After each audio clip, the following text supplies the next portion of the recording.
요한계시록 제2강을 시작하겠습니다. 지난 시간에 이어서 우리가 요한계시록 1장 1절을 우리 다시 한번 보겠습니다. 예수 그리스도의 계시라. 이는 하나님이 그에게 주사 반드시 속히 될 일을 그 종에게 보이시려고 그 천사를 그 종 요한에게 보내어 지시하신 것이라, 이렇게 말씀하셨습니다.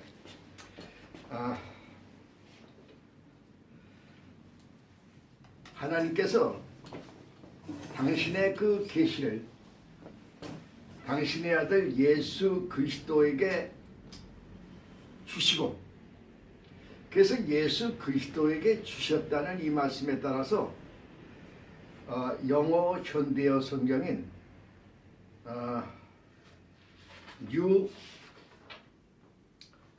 News 바이블 에서는 이 예수님의 계시, 그러니까 요한 계시록이라고 말하지 아니하고 예수님의 계시록으로 그렇게 제목을 잡고 있는 것을 우리가 보게 됩니다. 그러나 하나님께서 예수 그리스도에게 주신 그 계시, 우리가 이 계시라고 하면요,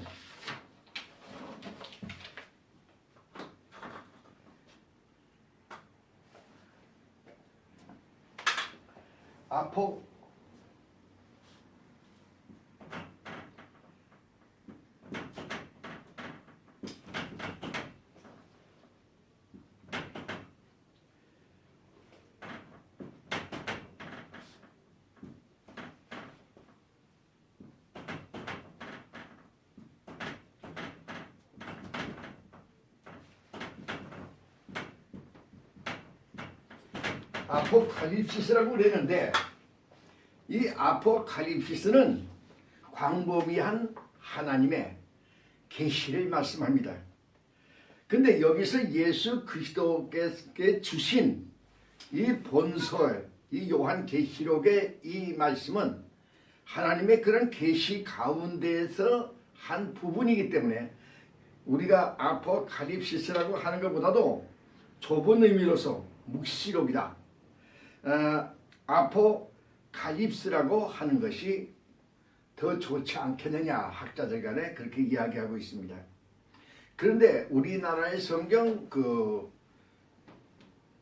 개역 성경에는 헬라어 원전에서 아포칼립시스 이오안누, 요한의 계시록, 그래서 우리 개역 성경에는 요한의 계시록으로 그렇게 이제 제목을 나와 있죠. 근데 이 하나님의 이 주신 이 계시, 다시 말하면 이 요한 계시록, 이 말세의 이 복음은 하나님께서 예수 그리스도 당신의 아들에게 주셨고, 거기서 종착역이 아니라 예수 그리스도께서 또 당신의 사랑하는 제자 요한에게 천사를 통하여 주신 말씀이다. 근데 요한에게 주신 말씀으로 끝난 것이 아니고, 여기 보니까 그 천사를 1장 1절에서 그 종들에게 보이시려고 그랬어요. 여기서 그는 예수 그리스도를 의미합니다. 그 종들에게 보이시려고, 여기 종들은 사탄의 종으로 있는 사람들을 예수 그리스도께서 십자가의 보혈을 통하여 저들을 구원해 내셔서 하나님의 종으로 옮겨주신 그 해방된 종들, 다시 말하면 하나님의 백성들, 오늘의 모든 성도들을 의미한다고 말하겠습니다. 그래서 그 종들에게 보이시려고, 그러니까 우리 모든 백성들에게, 이 구원받을 모든 백성들에게 이제 그 전해 주시려고 하나님께서는 예수 그리스도에게 이 말씀의 복음을 주시고, 예수 그리스도께서 이 말씀을 천사를 통하여 이 요한에게 주시고 그 요한은 이 말씀을 기록하여 이제 모든 성도들에게 보내주게 된, 여기서 지시하신 것이라, 지난 시간에도 얘기했지만 지시하신 것이라, 이것은 이 제마이노 그 상징적으로 적어서, 상징적으로 받아서, 상징적으로 적어서 백성들에게 보내주셨다. 그러니까 이 요한계시록의 말씀의 그 성격은 상징적으로 우리에게 보여주신 말씀이 되는 것입니다. 그런데 왜 상징적으로 이와 같이 보내주셨을까? 내가 여기 시간이 너무 많이 걸릴 것 같아서 쓰질 않고 내가 그냥 말씀만 드리겠습니다. 나중에 책에서 여러분이 잘 보시기 바랍니다. 이 상징적인 그 목적은 왜 상징적으로 이렇게 써서 보내주셨느냐? 첫째로 신령한 귀가 열려있는 사람만이 볼 수 있도록 하기 위해서입니다. 계시록 2장 7절에 보니까 귀 있는 자는 성령이 교회들에게 하시는 말씀을 들을지어다.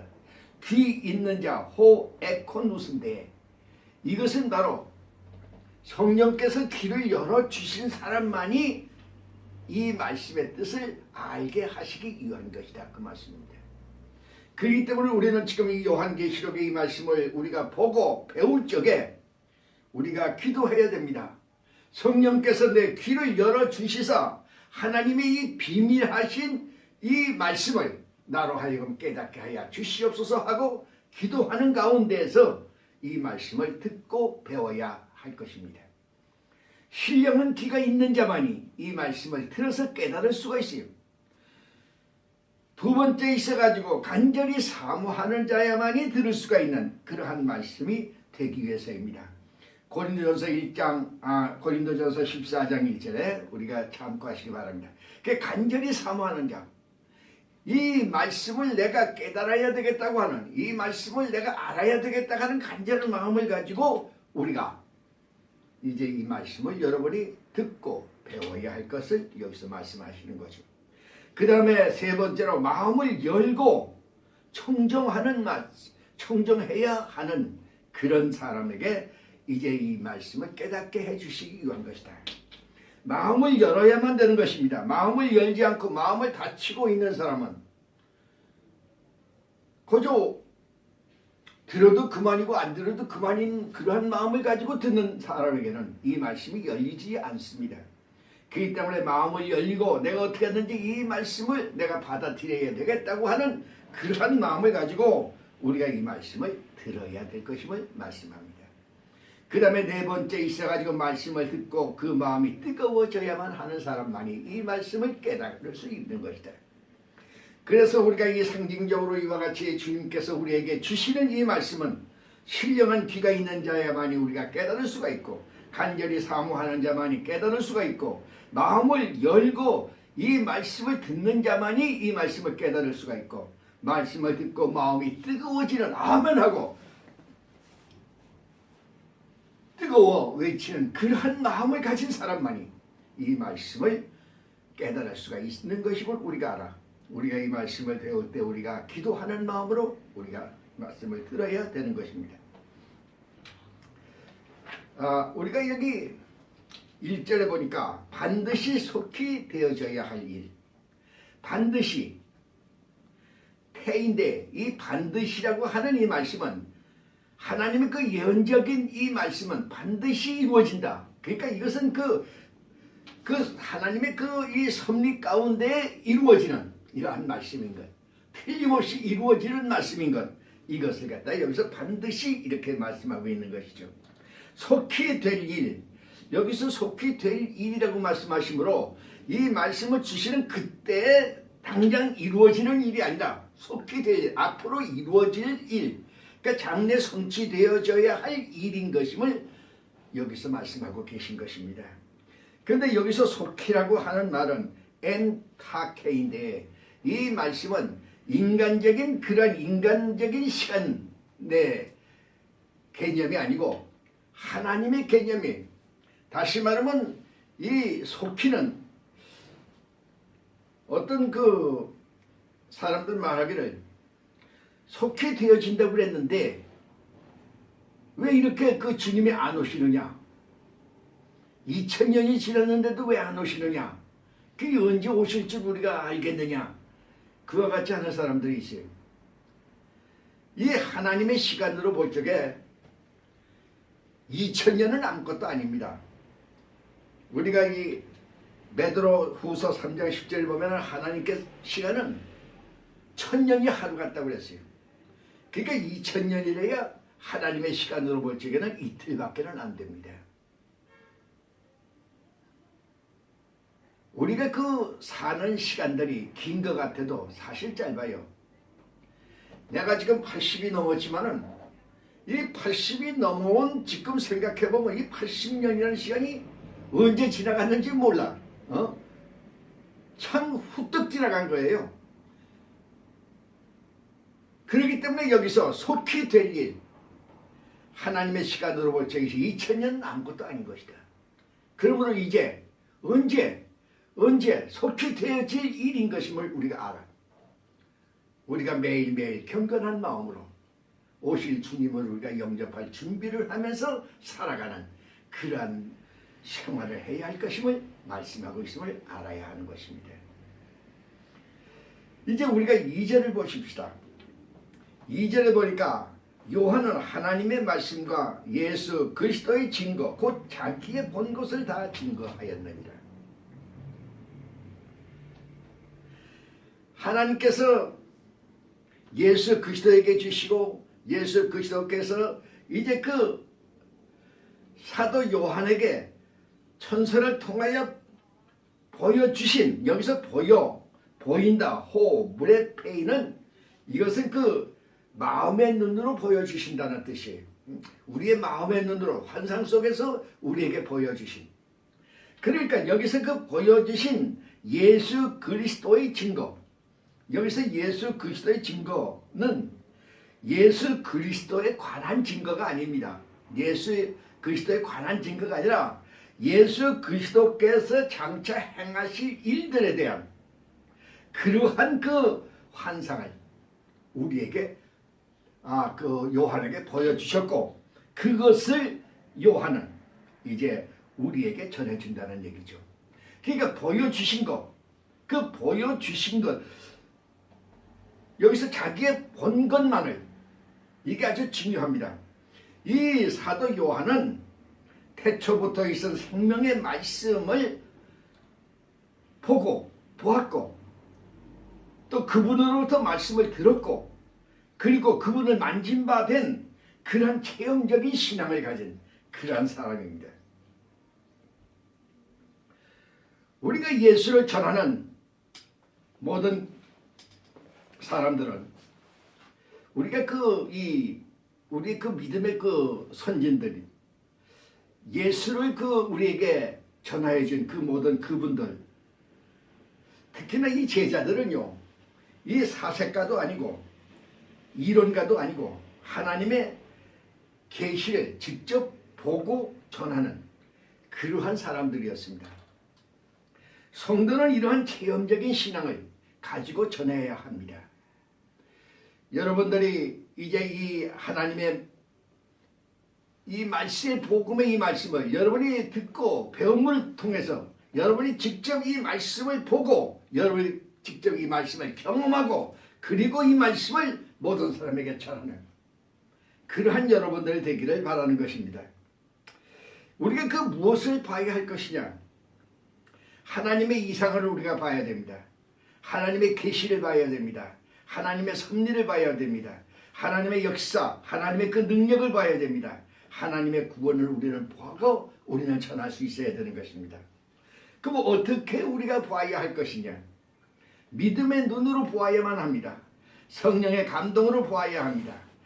계시에 의해서 우리는 볼 수가 있어야 됩니다. 바로 보아야 합니다. 내용의 진실을 알고 바로 알고 우리가 이게 참으로 전하는 우리가 되어야 될 것입니다. 보지 못하는 것은 소경입니다. 우리가 육신의 눈이 어두운 사람들은 희신경이 죽은 사람들이죠. 영적 소경은 이제 영적 신경이 죽은 그런 사람들입니다. 그런 사람들은 하나님을 볼 수가 없습니다. 그런 사람은 암흑 속에 살 수밖에 없고 이 세상에서 불안과 고통과 괴로움 속에서 저희들은 살다가 죽을 수밖에 없는 것이죠. 1장 2절에 우리가 보니까 자기의 본 것을 다 증거하였다. 본 것, 이 보는 것, 마음으로 보고 그리고 머릿속에서 보는 그러한 환상을 말하고 있는데 여기서 그 본대로 증거했다. 우리도 본 것을 여러분들이 이제 이 요한계시록을 공부하면서 여러분들이 보고 여러분들이 이 깨달은 것들을 모든 사람에게 전해 줄 수 있어야 됩니다. 이 보고도 전하지 아니한다는 그 사람은 바로 위선자예요. 그리고 보화를 땅에 묻고 이제 그 지내는 악한 게으른 종이 되는 것입니다. 그러므로 여러분들이 이 말씀을 듣고 배운 대로 여러분들은 모든 사람에게 이 말씀을 이 요한계시록의 말씀을 말세의 복음을 열심으로 모든 사람들에게 또한 전하여 주는 그러한 분들이 되어야 할 것입니다. 보지 아니한 것을 증거하지는 말아야 됩니다. 우리가 하나님께로부터 받은 은혜가 얼마든지 많은데 내가 보지 않은 것을 남에게 전해서는 안 됩니다. 남의 얘기를 전해서는 안 됩니다. 내가 보고 내가 깨달은 것만을 우리가 전할 수 있어야 되는 것. 우리가 또한 이 증거하는 이 일은 복음을 전하는 이 일은 우리가 죽을 때까지 우리가 해야 할 그러한 일이 되어지는 것입니다. 그렇기 때문에 우리가 죽을 때까지 우리가 이 복음을 배워서 이 말세의 복음을 여러분이 열심히 이번 기회에 배워서 이 말세의 이 복음을 모든 사람에게 전할 수 있는 여러분들 되시기를 주의 이름으로 축원합니다. 1장 3절을 보십시다. 이 예언의 말씀을 읽는 자와 듣는 자들과 그 가운데 기록한 것을 지키는 자들이 복이 있나니 때가 가까움이라. 읽는 자가 복이 있다고 그랬습니다. 읽는 자, 열호, 아나기노스콘인데 이 호라는 관사가 있기 때문에 이 초대교회에 있어가지고서는 이 성경을 대중 앞에서 읽는 사람이 있었어요. 그러니까 대표적으로 나와서 모든 사람들에게 성경을 읽어주는 사람이 있었는데 그 사람을 이제 지칭하는 언어가 됩니다. 그러나 여기서는 그 사람을 의미하는 것이 아니라 성경을 읽는 모든 성도들, 그러니까 이 말씀을 읽는 말씀의 복음의 이 말씀을 읽고 배우는 모든 사람들을 지칭하는 말씀입니다. 그렇게 알아야 됩니다. 그러면 어떻게 우리가 읽어야 될 것이냐? 개인적으로 읽어야 됩니다. 신명기 17장 19절에 또 가정에서 가족들과 함께 읽어야 됩니다. 신명기 6장 6절 8절 모든 사람들이 읽어 주어야만 합니다. 신명기 31장 11절에서 13절이죠. 그러면 우리가 이 말씀을 내 개인적으로 내가 묵상하면서 내 개인적으로 조용히 읽어야 할 이 말씀인 뿐만 아니라 이 말씀은 가정에서 가족과 같이 둘러앉아서 예배하며 이제 이 말씀을 읽어야 되는 말씀이요. 또 이 말씀은 모든 사람에게 읽어주고 전파하는 그러한 말씀 되어지는 것을 우리가 알아야 됩니다. 두 번째로 여기서 듣는 자들이 복이 있다고 그랬어요. 로마서 10장 17절에 믿음은 들음에서 나며 들음은 그리스도의 말씀으로 말미암느니라고 이렇게 말씀했는데 우리가 하나님의 말씀을 듣지 않을 때 우리의 믿음은 성장할 수가 없는 것이죠. 그래서 우리가 하나님의 말씀을 우리가 들어야만 됩니다. 배워야 합니다. 그래 우리 믿음이 성장하게 되는 것이죠. 어떻게 그러면 우리가 듣는 것이 옳을 것인가? 첫째로 묵상하면서 들어야만 합니다. 시편 1장 2절에 또 우리가 이 갈급하며 사모하는 마음으로 우리가 이제 들어야만 됩니다. 또 영적 귀를 열고 들어야만 합니다. 또 하나님의 말씀으로 들어야만 합니다. 믿음으로 들어야만 합니다. 일심으로 우리가 이 말씀을 열심을 가지고 우리가 들어야만 합니다. 우리가 그 말씀을 지키는 자들이 또한 복이 있다고 그랬어요. 하나님의 말씀을 지킨다. 테론 테스인데 이 지킨다고 하는 것은 바로 순종한다는 것입니다. 그러므로 우리가 말씀을 배우고 들을 뿐만 아니라 이 말씀에 순종하는 생활을 우리가 해야 할 것임을 말씀하고 있는 것이죠. 이 말씀을 듣고 이 말씀에 순종하는 것은 성도로서의 또한 당연한 의무가 되는 것입니다. 야고보서 2장 17절에 행함이 없는 믿음은 그 자체가 죽은 것이라고 했어요. 빌라델비아 교회는 주님의 말씀을 지킴으로 주님의 칭찬받는 교회가 되었음을 우리가 계시록 3장 8절에서 우리가 볼 수가 있습니다. 그러면 어떻게 우리가 이 말씀을 지켜야 할 것이냐? 여인이 정절을 지킬 듯이 지켜야 한다고 그랬어요. 이 생명으로 지킨다는 것이죠. 그러므로 여인들이 자기의 정절을 지킨다. 우리 한국 여자들은 옛날부터 자신의 정절을 지키는 것을 굉장히 귀중하게 여겼어요. 그래서 그 시집갈 적에 그 어머니가, 친정 어머니가 딸에게 이 칼을 하나씩 주었습니다. 이 옷걸음에다가 꼭 걸고 다니도록. 그것은 뭐냐면 정절을 지킬 수 없는 경우에는 그 칼을 빼서 자결하라는 거예요. 그러니까 이게 얼마나 참이 이 여자들의 정절이라는 것을 중요하게 생각하는지 모른다, 한국 여자들이. 그래서 그 임기멸한 때 일본 사람들이 제일 놀란 것이 그거라는 거예요. 일본 사람들은, 일본 여자들은 옛날에 그 정절이라는 게 별로 없었어요. 근데 저들이 그 우리 한국에 쳐들어와서 한국의 여자를 볼 때 자기 나라의 여자들처럼 한국 여자도 그런 줄 알았거든. 그래서 가서 갔는데 손목만 잡았는데도 자살을 하는 거예요, 한국 여자들이. 그러니까 깜짝 놀란 거죠. 야, 이거 한국 여자는 함부로 건드려서는 안 되겠구나. 그리고 그만큼 이 정절이 우리 한국 사람이 강했는데 요즘에는 그런지 모르겠습니다만 하여간 옛날에 우리 한국 사람들 이 정절이, 한국 여인들은 정절을 지키는 아주 그 현숙한 그런 여인들이었다. 그래서 그러한 마음으로 하나님의 말씀이 그러한 그 귀중한 마음으로 내 생명처럼 생각하고 이 말씀을 우리가 지키고 이 말씀을 순종해야 되는 것이다. 우리가 이 1785년에 이 김범우라고 하는 분이 있었어요. 근데 이 김범우라고 하는 분이 이 중국에서 정약용이 들어오면서 하나님의 말씀을 들고 왔는데 그 말씀을 보는 가운데서 이제 이 김범우도 이제 감동이 받아가지고 자기 집에서 이 정약용과 같이 그 여러 가정들이 모여서 예배를 드리게 됐습니다. 근데 이 당시에 있어가지고서는 그 중국에서 이 정약용이가 왔을 적에 그때 조상의 제사를 지내서는 안 된다. 조상에게 제사를 지내고 갖다 절을 하면 안 된다. 그것을 이제 이 사람이 가지고 와서 그래서 조상에게 절하면 안 된다. 제사를 지내면 안 된다. 그 제사를 폐지하는 것이 되는. 그러니까 정부에서 뭐냐면 그 당시 한국은 효가 제일 으뜸으로 여겼어요. 그 도의, 다시 말하면 도덕의 제일 첫 번이 효다. 그 효의 그는 뭐냐? 죽은 부모라도 그 부모를 잊지 아니하고 제사를 지내는.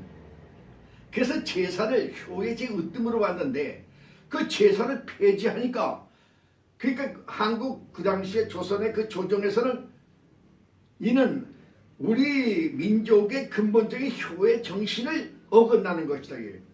그래서 그 반대하게 되었고 이들을 전부 다 잡아가고 예수 믿는 사람을 전부 다 그 당시에 잡아가고 그 다음에 죽이고 이제 그 재산을 전부 다 몰수하고 뭐 이러한 일들이 일어나게 되는데 이 김범우도 잡혀갔어요.